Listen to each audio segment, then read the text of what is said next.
Halo, Assalamualaikum warahmatullahi wabarakatuh. Perkenalkan, nama saya Muhammad Syarif Mustafa, berNIM 64251759. Halo teman-teman, perkenalkan nama saya Muhammad Fahri Abdul Salam dengan NIM 64251658. Halo teman-teman, saya Ikran Nugur Prestia, NIM saya 64251657.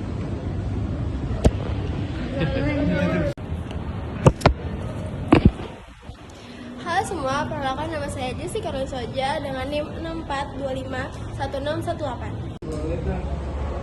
Halo teman-teman, aku Nadira Prestia, NIM aku 64251832.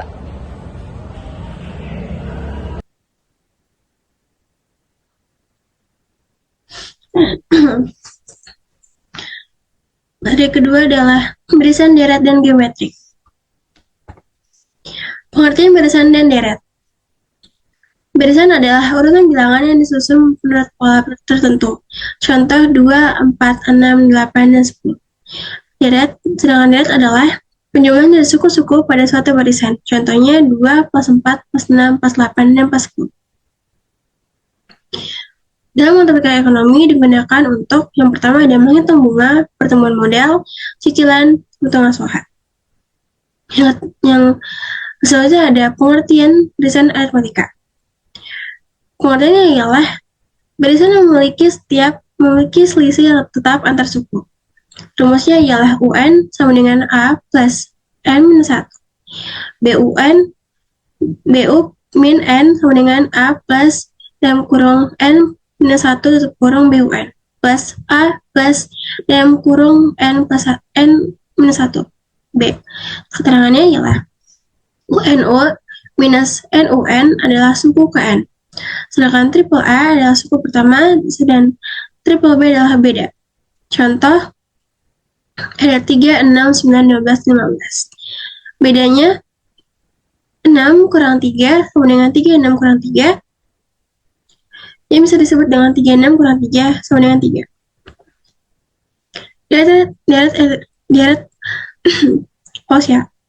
Deret aritmatika adalah penjumlahan suku-suku pada barisan aritmatika. Rumusnya ialah ada Sn sama dengan N bagi 2 dalam kurung A plus UN terkurung. Dan hitung jumlah suku pertama. Contohnya ada 2 plus 4 plus 6 plus 8 plus 10. Diketahui ialah A sama dengan 2, B sama dengan 22, dan N adalah 5. Hasilnya,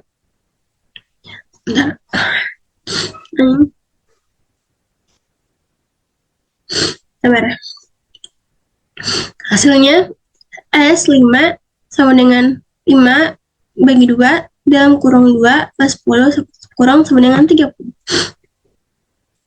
Barisan geometrik. Penjelasannya ialah barisan memiliki rasio atau perbandingan tetap. Rumusnya ada UN sama dengan AR dalam kurung pangkat N minus 1.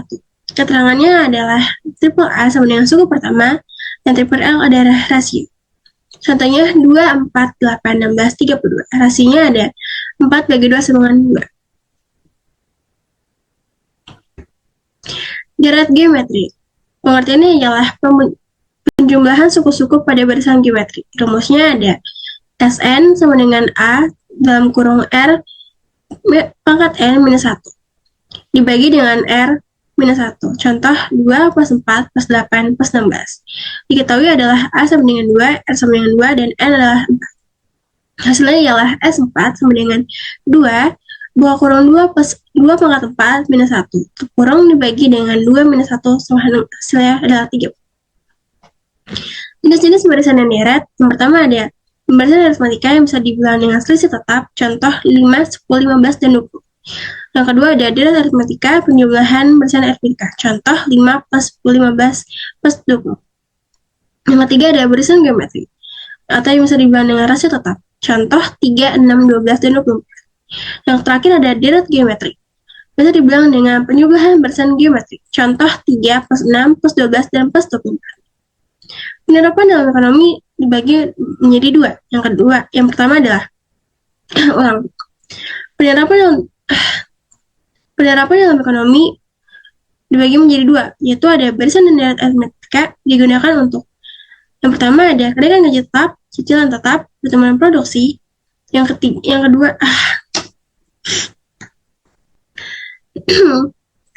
masuk ke dalam penerapan dalam ekonomi dibagi menjadi dua, yaitu ada barisan dan deret aritmatika yang digunakan untuk pertama ada kenaikan gaji tetap, yang kedua cicilan tetap, dan yang ketiga ada pertumbuhan produksi. Sedangkan yang kedua ialah barisan dan deret geometrik yang digunakan untuk pertama ada bunga menjemuk, investasi, pertumbuhan modal usaha, dan terakhir ada pertumbuhan penduduk ekonomi. Kesimpulan dari apa yang saya jelaskan tadi ialah yang pertama ada barisan adalah urutan bilangan dengan pulau tertentu. Yang kedua ada deret adalah penjumlahan dari suku-suku barisan. Yang ketiga adalah barisan dan deret dibagi menjadi dua, yaitu ada aritmatika, geometri. Aritmatika memiliki beda tetap, sedangkan geometri memiliki rasio tetap. Materi ini penting dalam matematika ekonomi karena digunakan untuk dalam investasi, bunga bank, pertumbuhan keuntungan, dan cicilan dan pertumbuhan usaha. Sekian dari saya dan akan dilanjutkan oleh teman saya. Terima kasih. Halo, perkenalkan nama saya Muhammad Syarif Mustafa dari bername 64251759. Dan di sini saya akan menjelaskan barisan dan deret aritmatika.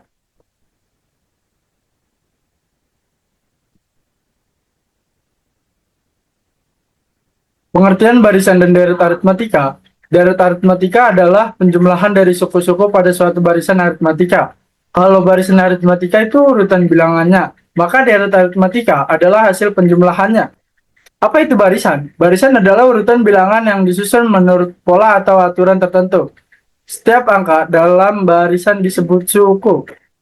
Contoh soal barisan. Contoh barisan 2, 4, 6, 8, 10, dan seterusnya. 1, 3, 5, 7, 9, dan seterusnya. 5, 10, 15, 20, dan seterusnya. Pada contoh pertama, 2 sama dengan suku pertama, 4 sama dengan suku ketiga, 6 sama dengan suku ketiga. Pengertian barisan aritmatika ialah barisan yang memiliki selisih tetap. Contoh 3, 6, 9, 12, dan seterusnya. Selisihnya selalu 3. Pengertian barisan geometri, barisan yang memiliki perbandingan tetap. Contoh 2, 4, 8, 16, dan seterusnya. Setiap angka dikali 2. Rumus barisan aritmatika ialah UN sama dengan A plus buka kurung N min 1 tutup kurung B. Keterangan UN sama dengan suku ke N, A sama dengan suku pertama, B beda atau selisih, N sama dengan nomor suku. Apa itu deret aritmatika? Deret aritmatika adalah penjumlahan suku-suku dari suatu barisan aritmatika. Contoh soal deret aritmatika adalah hitung jumlah 5 suku pertama dari 3, 7, 11, 15, 19. Diketahuinya ialah A sama dengan 3, B sama dengan 4, N sama dengan 5. Rumus jumlah N suku pertama deret aritmatika ialah Sn sama dengan N per 2 buka kurung 2A plus buka kurung N min 1 tutup kurung B tutup kurung. S5 sama dengan 5 per 2 buka kurung 2 dalam kurung 3 plus buka kurung 5 min 1 tutup kurung buka kurung 4 tutup kurung sama dengan 5 per 2 dalam kurung 6 tambah 16 sama dengan 5 per 2 sama dengan dalam kurung 22 sama dengan 55. Jadi jumlah 5 suku pertama adalah 55. Ciri-ciri deret aritmatika ialah yang pertama berasal dari barisan aritmatika, yang kedua memiliki beda tetap, yang ketiga bentuknya penjumlahan. Rumus barisan aritmatika ialah rumus jumlah n suku UN sama dengan A plus dalam kurung N min 1 B. Keterangan UN sama dengan suku ke N, A sama dengan suku pertama, B sama dengan beda atau selisih, N sama dengan nomor suku. Kesimpulannya di sini ialah barisan aritmatika adalah urutan bilangan yang memiliki selisih tetap pada setiap sukunya. Sedangkan deret aritmatika adalah penjumlahan dari suku-suku pada barisan aritmatika tersebut.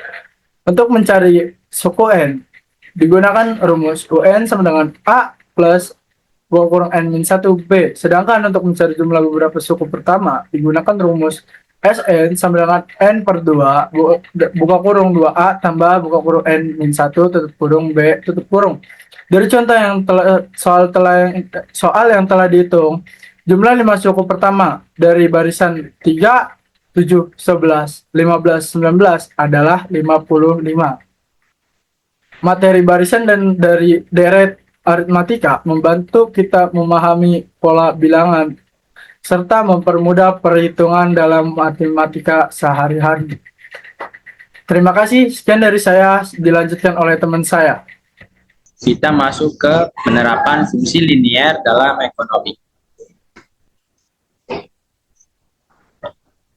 Dalam ekonomi, fungsi linier digunakan untuk memahami hubungan antara harga, permintaan, penawaran, keseimbangan pasar, pajak, subsidi, serta konsumsi dan tabungan.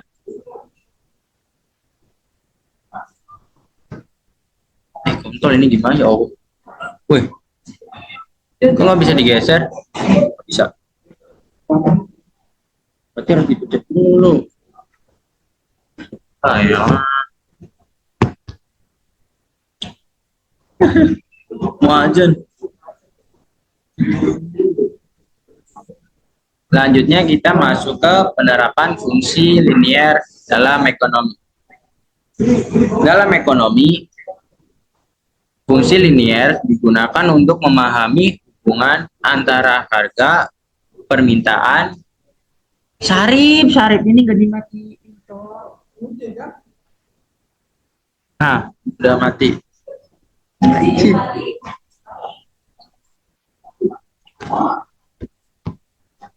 Selanjutnya kita masuk ke penerapan fungsi linier dalam ekonomi.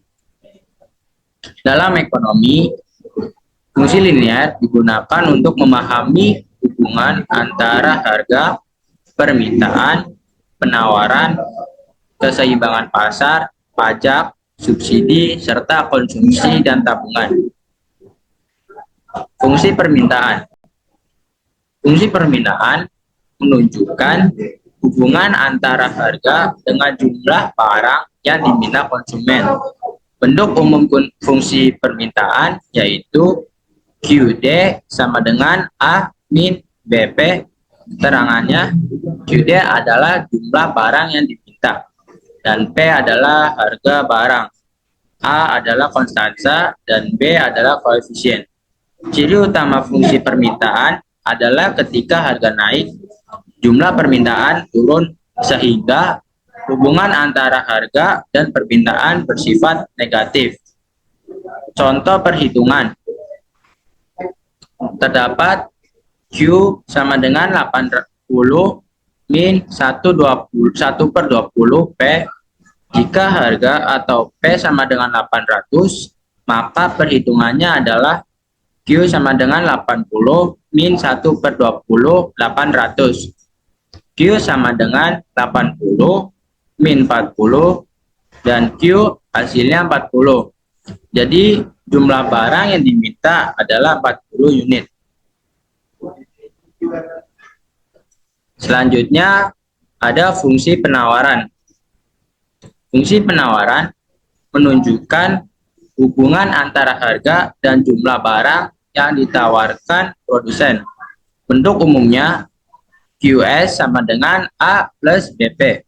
Berbeda dengan permintaan. Pada penawaran hubungan bersifat positif.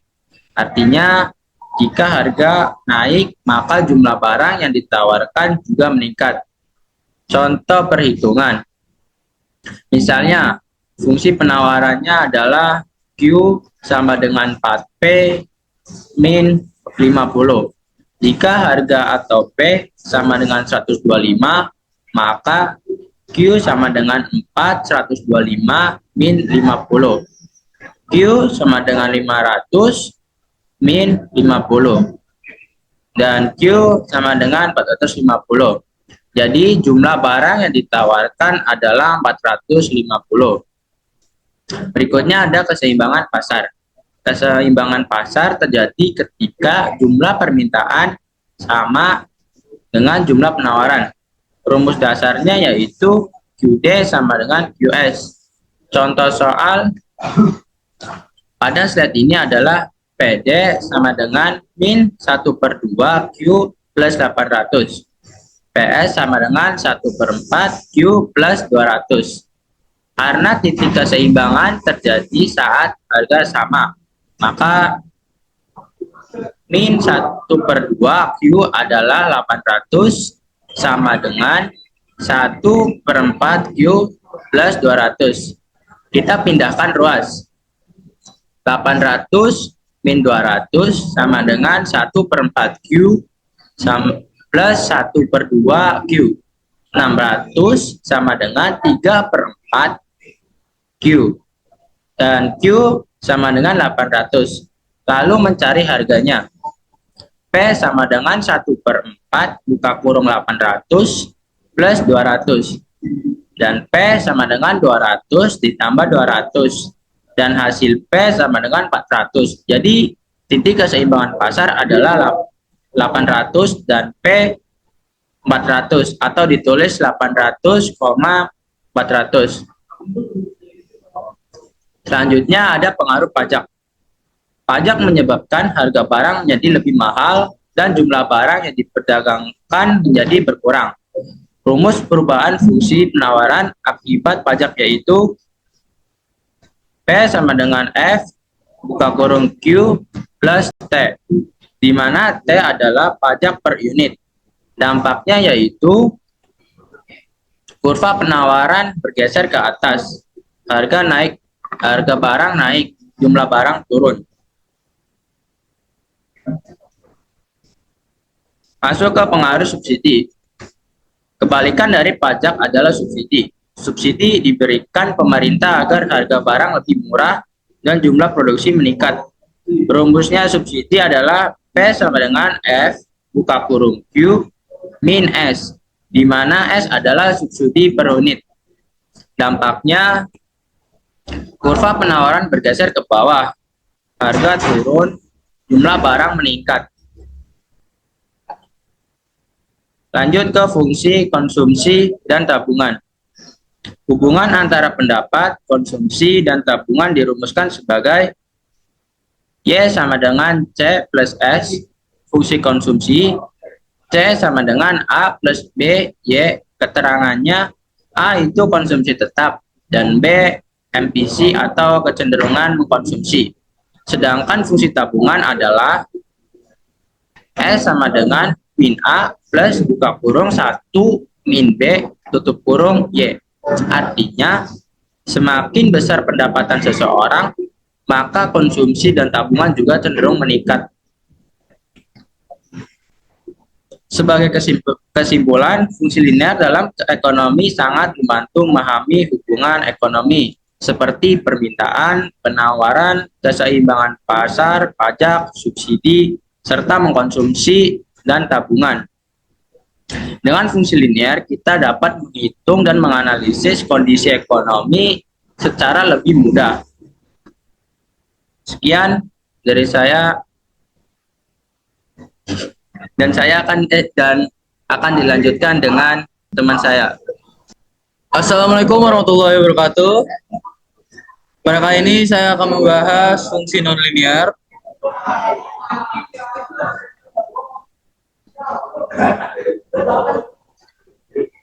Halo teman-teman, saya Ikra. Saya akan membahas salah satu fondasi penting